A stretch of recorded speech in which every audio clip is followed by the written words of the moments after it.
Eu estava ali, parada diante da cova recém-aberta do meu marido, com um maço de crisântemos murchos apertado nas mãos. Sentia frio, mas não era só por causa do tempo. O casaco preto que eu usava não dava conta do recado, mas a verdade é que o gelo vinha de dentro. Ele tinha se instalado em mim 3 dias antes, no exato momento em que o Sergei caiu no chão do escritório, fulminado por um ataque cardíaco. 38 anos. Essa era a idade dele. Fiquei encarando a plaquinha com o nome dele na lápide e pensando que, mesmo depois de tantos anos juntos, eu talvez nunca tivesse conhecido realmente o homem com quem dividi metade da minha vida. Era como se eu estivesse vendo tudo de fora agora, como se tivesse sido empurrada para fora da nossa própria história. Mãe, vamos! Murmurou minha filha Yulia, de 17 anos, ajeitando o cachecol em volta do pescoço. Olhei em volta e percebi que realmente todos já tinham ido embora. Parentes, colegas de trabalho, vizinhos. Todo mundo desapareceu num piscar de olhos depois da cerimônia. Restamos só eu, minha filha e... ela. Lá estava a minha sogra, a senhora Ludmila, parada como uma estátua. Durante o enterro todo ela não chorou uma única vez. Só ficou ali com aquele olhar fixo, quase acusador, cravado em mim. Mesmo de luto, ela mantinha a postura impecável. Cabelo preso num coque rígido, sem um fio fora do lugar, e um sobretudo caro, daqueles que denunciam status só de bater o olho. Ela se aproximou, firme, e falou com aquela voz fria e autoritária que sempre fez questão de usar comigo. Sofia, preciso falar com você. Assenti sem dizer nada. Ela se aproximou até ficar bem na minha frente, o rosto sério como sempre, e então estendeu a mão, como se aquilo fosse algo natural. Me dá as chaves do apartamento do meu filho. Fiquei paralisada por uns segundos, tentando entender se tinha ouvido certo. Ela falou aquilo do nada, ali mesmo, no cemitério, com a terra ainda fresca da cova do filho dela. E falou como se eu não tivesse direito nem de me indignar. O olhar dela deixava claro que, na cabeça dela, não havia espaço para discussão. Ah, dona Ludmila, comecei a dizer, ainda tentando manter a calma, mas ela me cortou de imediato. O imóvel está no nome do Sergei. Agora legalmente é meu por herança. Você pode ficar na casa da sua mãe por enquanto. A Yulia arregalou os olhos, visivelmente chocada. Mas vó... Como assim? Esse é o nosso lar. Isso não te diz respeito, menina, rebateu minha sogra, dura como pedra. Eu, por dentro, estava fervendo, mas por fora, fiz questão de manter a compostura. Abri a bolsa com calma, tirei o celular e disquei um número. Coloquei no viva voz, sem desviar os olhos dela. Ela não entendeu de primeira o que eu estava fazendo. Só ficou ali, me olhando, talvez achando que eu iria ligar para algum parente para pedir abrigo. Mas não. Eu estava ligando para o advogado do Sergei. Antes mesmo do enterro, eu já sabia que essa conversa com a sogra viria. Ela sempre foi assim, controladora, acostumada a ditar regras e esperar que todos obedecessem sem questionar. Mas o que ela não esperava era que, desta vez, eu estivesse preparada. Enquanto o telefone chamava, o coração parecia uma bateria de escola de samba dentro do peito, mas por fora eu seguia firme. Quando o advogado atendeu, me apresentei e pedi para ele repetir, alto e claro, a informação que ele já tinha me passado por e-mail 2 dias antes. Claro, dona Sofia, disse ele do outro lado da linha. Conforme consta no testamento, Sergei transferiu a propriedade do apartamento para a senhora há 3 anos, após o nascimento da Yulia. O imóvel está em seu nome desde então. A documentação está em ordem e já registrada em cartório. Ficamos em silêncio por alguns segundos. A Ludmila ficou pálida, mas tentou manter a pose. Isso é impossível, disse ela, a voz um pouco mais baixa, mas ainda com aquele tom de superioridade. Está tudo oficializado. Posso enviar uma cópia agora mesmo, se desejar. Continuou o advogado. Desliguei o telefone, guardei o celular de volta na bolsa e olhei direto nos olhos dela. Não disse nada, só encarei. Ela não respondeu, não pediu desculpa, não se justificou.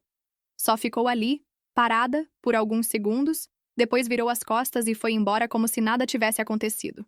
Eu olhei para Yulia, que ainda estava com aquela expressão de indignação no rosto.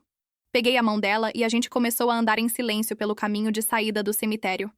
O vento ainda estava gelado, mas algo dentro de mim tinha mudado. Pela primeira vez em muito tempo, eu me senti firme. Me senti no controle. Não era só sobre as chaves do apartamento. Era sobre tudo o que eu tinha engolido em silêncio por anos. As opiniões dela sobre como eu devia criar minha filha, as críticas veladas sobre a forma como eu cuidava do Sergei, os olhares de julgamento em cada almoço de domingo. Tudo isso eu vinha acumulando, engolindo seco, por respeito, por medo de confrontos. Mas naquele momento, ali, ao lado da cova, ficou claro que eu não precisava mais me curvar. Alô, Igor Mikhailovich, disse Sofia ao atender o telefone, com a voz calma, mas firme. Aqui é a Sofia. O senhor pode repetir, por favor, aquilo que me contou sobre a dona Ludmila? Do outro lado da linha, o tom de voz era direto, sem rodeios. O advogado não hesitou. Claro, senhora Sofia. A Ludmila estava ciente da vida dupla que o filho levava. Ela sabia da existência da outra mulher, da criança, e inclusive fazia transferências para contas no exterior. Todo o esquema de movimentação de dinheiro passava pelas contas dela. Eu tenho cópias dos extratos e os registros estão guardados. A cada palavra, o rosto da sogra ia perdendo a cor, como se estivesse sendo drenada por dentro. Ficou branca como papel. Por um momento, ela ficou muda, como se o ar tivesse sumido do ambiente. Quer dizer que você me espionava? Contratou detetive? Sussurrou ela, sem conseguir esconder o choque. 3 meses atrás. Respondeu Sofia sem vacilar. Foi quando tudo começou a não bater. Eu senti que ele estava mentindo para mim, e aquilo começou a me corroer. Durante esses 3 meses, minha cabeça virou um inferno. Era como viver com um estranho dentro de casa. Ela ficou olhando para a sogra, que não sabia mais para onde olhar. Foi nesse período que a desconfiança virou certeza, e a certeza virou dor. E então, agora, ela tinha diante de si a prova. A sogra não só sabia de tudo, como também ajudava a manter o segredo de pé. Durante muito tempo, Sofia tentava acreditar que podia ser só uma fase, uma distração, talvez até um erro passageiro. Mas não. O buraco era mais fundo. Sergei não apenas tinha traído, ele tinha criado outra vida paralela. E ela, que achava que conhecia o homem com quem dormia todas as noites, era só uma figurante no teatro pessoal dele. Na manhã seguinte, Sofia estava sentada na cozinha, encarando uma xícara de café já fria. O silêncio da casa era quase insuportável. A ausência de Sergei deixava o apartamento enorme e o ar pesado. Era uma sensação estranha, como se ela estivesse num lugar onde não pertencesse mais. Yulia tinha saído para a escola cedo. Tentava manter a rotina, fingir normalidade, mas o olhar triste da filha antes de sair mostrava que nada estava normal. Sofia então pegou o notebook e conectou um pendrive que tinha encontrado no carro de Sergei, escondido no porta-luvas. O conteúdo carregou rapidamente. Dezenas de pastas, arquivos de texto, capturas de tela, extratos bancários e fotos. Muitas fotos. Uma das imagens paralisou Sofia. Sergei estava abraçado a uma mulher que ela nunca tinha visto antes. Uma loira bonita, aparentando uns 30 anos. E ao lado deles, um menino que parecia uma cópia exata do Sergei quando criança. Mesmo sorriso, mesmos olhos. Era impossível negar. Então é isso, sussurrou Sofia, os olhos cheios de lágrimas. Você tinha outra família. E não era só um caso. Era uma vida inteira paralela. Uma criança, uma mulher. Afeto. Presença. E ela, Sofia, com quem ele dividia anos de casamento, era só a parte oficial, enquanto a verdadeira história se desenrolava longe dos olhos dela. Yulia voltou da escola mais cedo naquele dia. Ao entrar, viu a mãe na frente do computador e percebeu de cara que algo não estava bem. Sofia não conseguiu esconder. Mãe, tá tudo bem? O que foi? Sofia apenas virou a tela para a filha. Mostrou as fotos. Mostrou o que tinha descoberto. Yulia encarou as imagens por alguns segundos, em silêncio, até que virou o rosto de repente. O impacto foi devastador. Ele te traiu, disse, tentando organizar os pensamentos. Não foi só traição, filha, respondeu Sofia com dificuldade. Ele construiu outra família. Ele tinha um filho, e vocês provavelmente têm a mesma idade. Yulia passou a mão no rosto, nervosa, como quem tenta acordar de um pesadelo. Isso é cruel demais. Como alguém pode fazer isso? Eu achava que ele era o melhor pai do mundo. Ela caiu num choro contido, com soluços presos na garganta. Sofia abraçou a filha forte, tentando passar alguma força, mesmo quando ela mesma estava despedaçada por dentro. Era como se tudo que elas conheciam tivesse sido tirado de uma vez só. Naquela noite, Sofia saiu para encontrar sua amiga Anya. Marcaram de se ver num café pequeno, discreto, onde costumavam se encontrar nos tempos de faculdade. Ela precisava desabafar. Precisava de um rosto amigo que não julgasse, que apenas escutasse. Anya chegou pontual, com o mesmo olhar acolhedor de sempre. Quando viu o estado da amiga, não perguntou nada. Apenas pegou a mão de Sofia sobre a mesa. Eu não sei por onde começar, disse Sofia com a voz embargada. Começa por onde doer menos, respondeu Anya em tom suave. E se não tiver esse lugar, só fala. Eu tô aqui. E ali naquele pequeno café, Sofia começou a contar tudo. Não para reviver a dor, mas para tirar o peso do peito. Pela primeira vez em muito tempo, ela sentia que não precisava mais esconder, nem fingir que estava tudo bem. O mundo dela tinha virado de cabeça para baixo. Mas talvez, a partir daquele caos, ela conseguisse reconstruir algo novo. Algo só dela e da Yulia. Sem mentiras, sem ilusões. E, principalmente, sem máscaras. Anya trabalhava como psicóloga. Sempre soube escutar com calma. E, mais do que isso, sabia exatamente quando dizer a palavra certa. Não aquelas frases feitas, genéricas, mas coisas que realmente faziam sentido para quem estava na dor.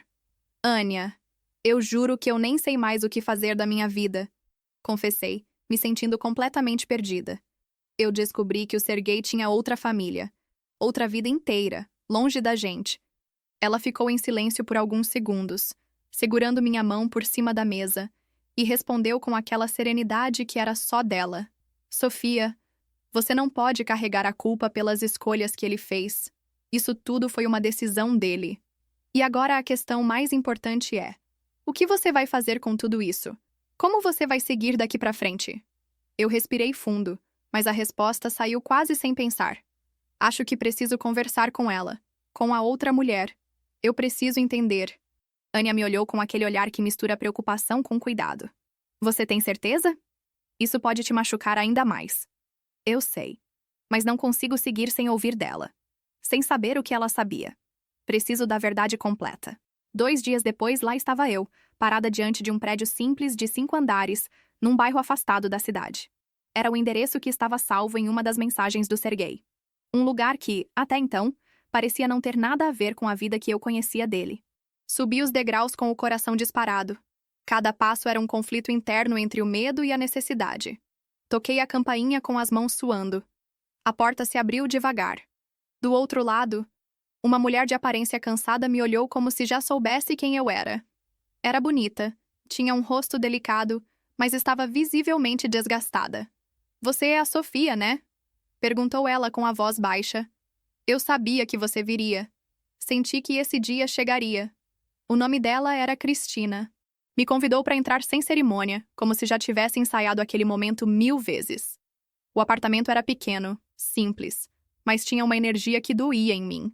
Nas paredes, desenhos coloridos feitos por criança. Sobre a mesa, livros escolares. Tudo ali respirava família. De um jeito que fazia parecer que aquele lugar era mais lar do que o meu próprio apartamento. E o Vânia?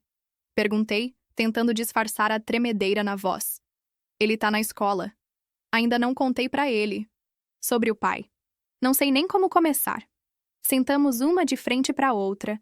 Ela segurava uma caneca com chá, mas seus dedos não paravam de girá-la, como se estivesse tentando fugir do que estava por vir.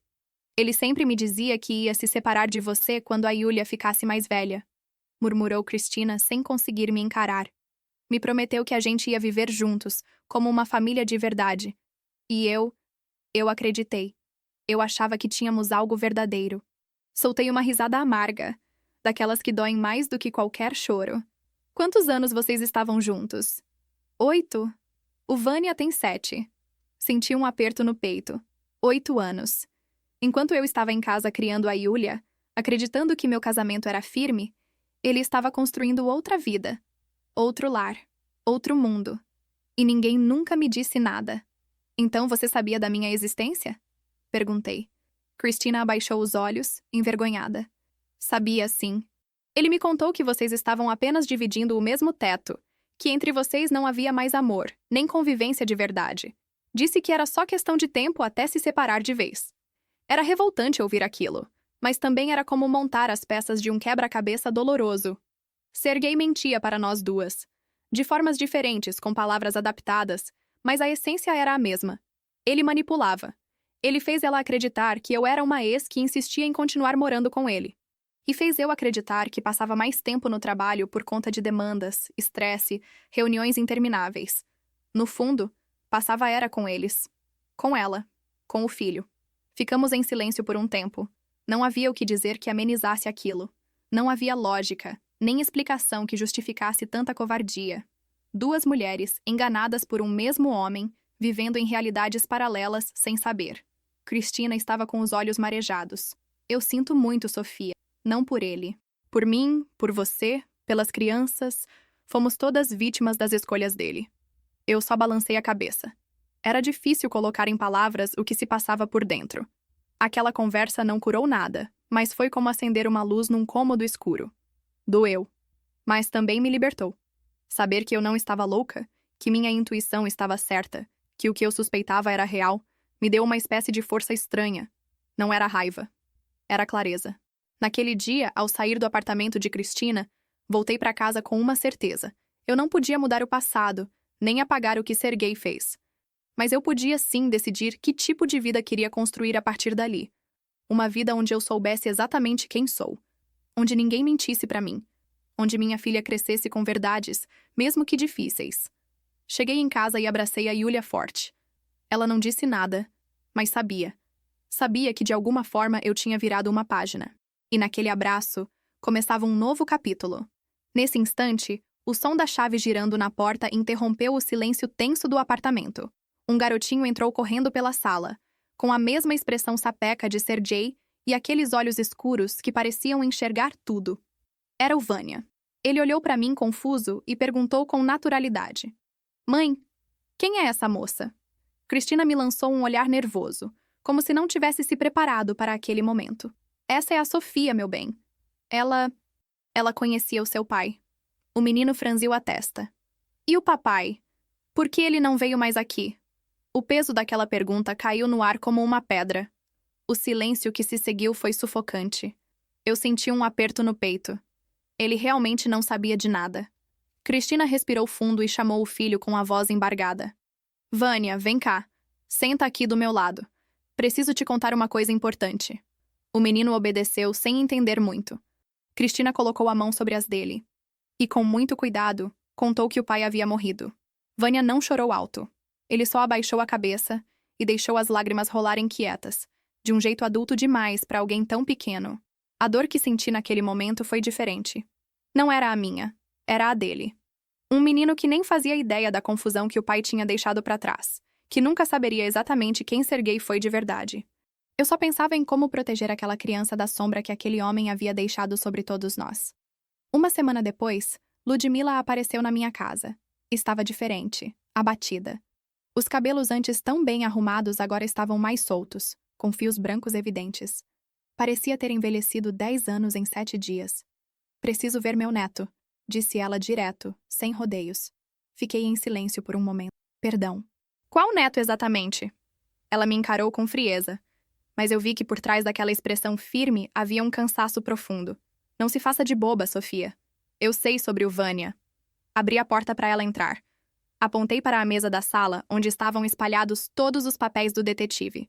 Relatórios, fotos, extratos. Tudo ali, à mostra.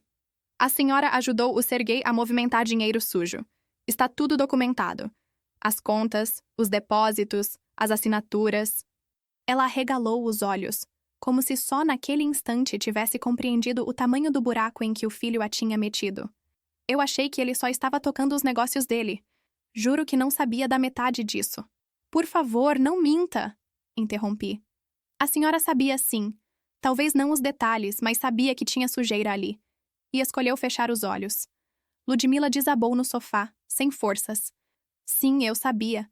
Mas ele era meu filho, o único que eu tinha. Eu não podia simplesmente denunciá-lo. Então preferiu proteger o filho e deixar que ele arrastasse todo mundo com ele? A senhora também foi usada, Ludmila. Todos fomos. Ele enganou a mim, a Cristina, até a senhora. Nesse momento, a porta da frente se abriu e Yulia entrou com um buquê de flores nas mãos. Íamos juntas ao cemitério. Ao ver a avó ali, ela hesitou. Mas Ludmila se levantou com esforço e foi até ela. Me perdoa, minha menina. Por tudo. Mas por que, vó? Por tentar tirar o que era de vocês? E por esconder verdades que vocês tinham o direito de saber. Observei essa cena em silêncio. E algo dentro de mim começou a se acalmar. Foi quando percebi que, no fim das contas, todos nós estávamos tentando lidar com o que Sergei deixou. Cada um à sua maneira. Ludmila, mesmo com os erros, era só uma mãe que amava demais o filho e não quis ver quem ele se tornou. Cristina era uma mulher que acreditou numa promessa. E eu? Bom, eu fui tudo o que ele precisou que eu fosse, menos eu mesma. Ludmila, falei, tentando manter o tom firme. Amanhã, Cristina e Vânia vêm aqui. É hora da senhora conhecer o neto. No dia seguinte, o menino entrou na sala tímido, mas aos poucos foi se soltando. Ludmila o observava com lágrimas nos olhos. Ele era a cara do Sergei quando criança, e isso doía e confortava ao mesmo tempo. Ele é tão parecido com o pai, sussurrou ela, olhando Vânia brincar com Yulia, que tentava ensinar a ele os primeiros acordes no violão. Ludmila, chamei. Eu estive pensando. O Sergei deixou uma boa quantia de dinheiro. Talvez nem todo ele tenha vindo de formas honestas, mas está aí. Em vez de brigar ou fingir que nada aconteceu, que tal fazermos algo útil com isso? Tipo, o quê? Um centro infantil. A Cristina é pedagoga. A senhora entende de finanças. E eu... Bem, eu posso aprender. Podemos criar um projeto que ajude outras crianças. E talvez até a gente mesma. Ludmila hesitou. A ideia parecia ousada, quase maluca. E o que as pessoas vão dizer, hein? Murmurou. Duas viúvas do mesmo homem abrindo negócios juntas. E desde quando a gente deve se importar com o que os outros dizem? Retrucou Cristina, sorrindo de canto. O que importa é o bem dos nossos filhos. Olhei ao redor. Na sala, Yulia ria alto enquanto Vânia tentava imitar os acordes. Ludmila os observava com olhos marejados. Cristina me chamava da cozinha, onde preparava um bolo. Era tudo tão improvável, mas tão... certo. A vida, essa danada, tinha dado voltas que eu jamais poderia prever. Sergei destruiu duas famílias, mas sem querer, deixou para trás uma nova. Mais estranha, mais complexa, mas também mais forte e verdadeira. Todos nós fomos feridos pela mentira. Mas agora, enfim, havia espaço para algo real florescer. Peguei uma foto antiga do Sergei, toquei o rosto dele com os dedos e murmurei. Se teve alguma parte sua que nos amou de verdade, nos perdoe. E se puder, se perdoe também. Lá fora começava a cair o primeiro floco de neve do ano. E eu entendi. A nova vida estava só começando. Um recomeço, limpo, em paz.